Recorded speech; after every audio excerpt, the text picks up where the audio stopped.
l'objectif, c'est de faire maintenant aussi bien au moins qu'à Dubaï, parce qu'effectivement, pour une première participation, ça ne s'entendait pas à faire aussi bien, vu qu'on finit donc sur le podium en SP3, donc on est deuxième.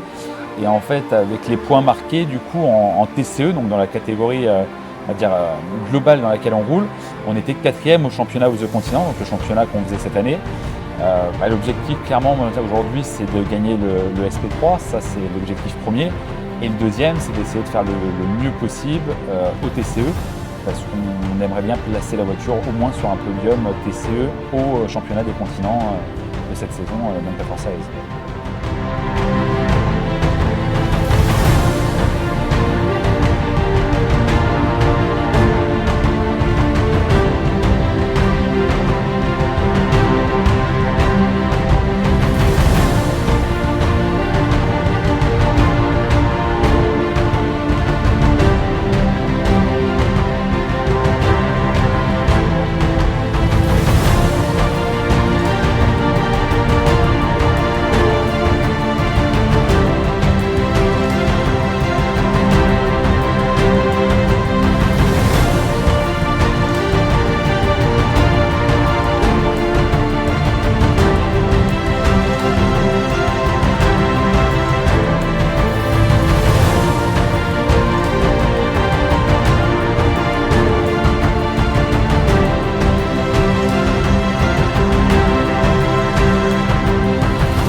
Il est plutôt très sympathique ce circuit, très vallonné, très technique. C'est un petit mélange, si on veut faire des comparaisons avec, on va dire Dijon-Jarama. Et ouais, Dijon-Jarama c'est pas mal quoi. Donc ça va vite, ça tourne en aveugle, il y a 3 virages en aveugle, donc ça c'est même style que Jarama en fait. Et pour l'instant on s'en sort plutôt bien quoi, pour un circuit que personne ne connaissait jusqu'à présent. On le découvre tous les 4. On a fait le meilleur temps hier du TCE, donc on est bien content, on va voir ce que ça donne aujourd'hui.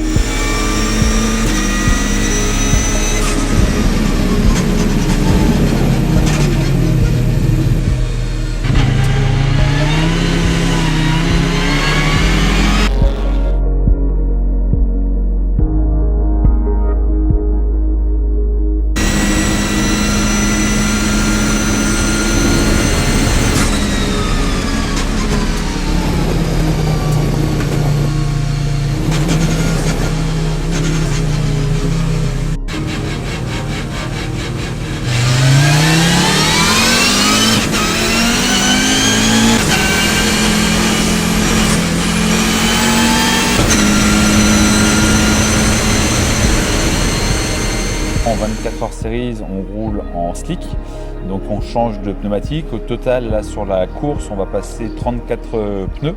Donc il nous fallait un moyen beaucoup plus rapide de lever la voiture pour les changements de pneumatique. Donc le châssis, en termes purement, il y a juste des supports de vérin qui ont été rajoutés et on a donc équipé la voiture d'Airjack. Après, la voiture est un petit peu différente du sens où on a un moteur qui est beaucoup plus puissant. Il faut savoir qu'on est sur une consommation qui va dépasser les 140 litres de carburant par heure.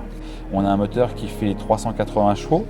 On a donc augmenté grandement le refroidissement de ce moteur, donc avec un échangeur plus conséquent et tout ce qui est système d'admission d'air, etc. Enfin tout ce qui est lié à la température qui a été optimisé de manière à limiter la température du moteur.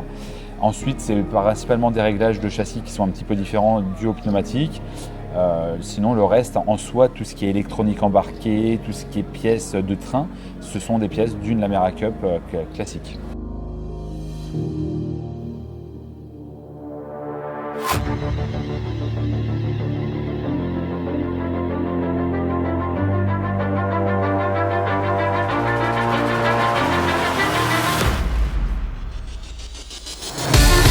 TC Series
Maintenant, on va essayer de préserver ça et puis gagner quelques places au général, ce serait top, mais on s'est vraiment fait plaisir. La bagnole elle est top.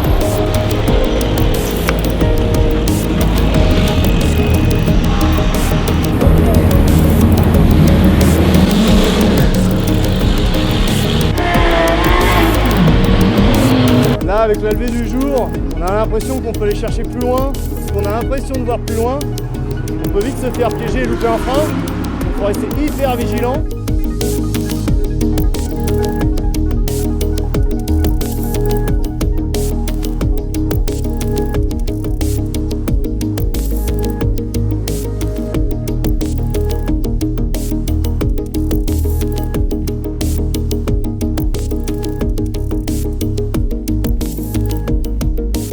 La team est là pour que ça bosse avec nous. On sait que c'est une bonne team qui fonctionne bien. Mes compères vont super bien, étant double champion à la Mera. Eux ont déjà fait les 24 heures de Dubaï.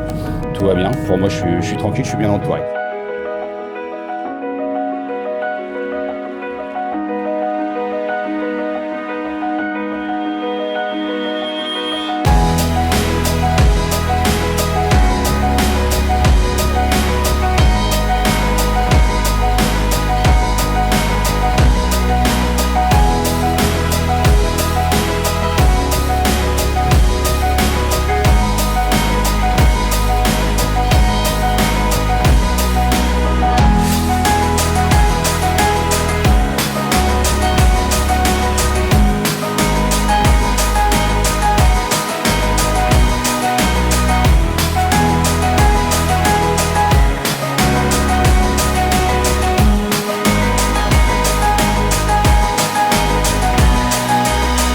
Beaucoup appris à Dubaï, on débutait, on termine deuxième de la classe SP3. On est venu ici à Portimao beaucoup plus confiante et du coup les pilotes comme le staff, on a acquis un peu plus d'expérience. On termine premier du SP3 avec une dizaine de tours d'avance, donc c'est vraiment super.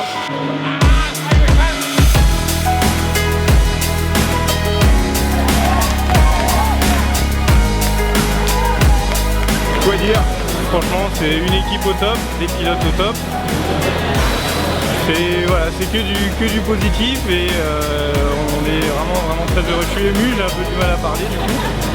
Mais voilà, c'est que du positif. Voilà, une super équipe et puis vive cette performance. Yes! Bravo!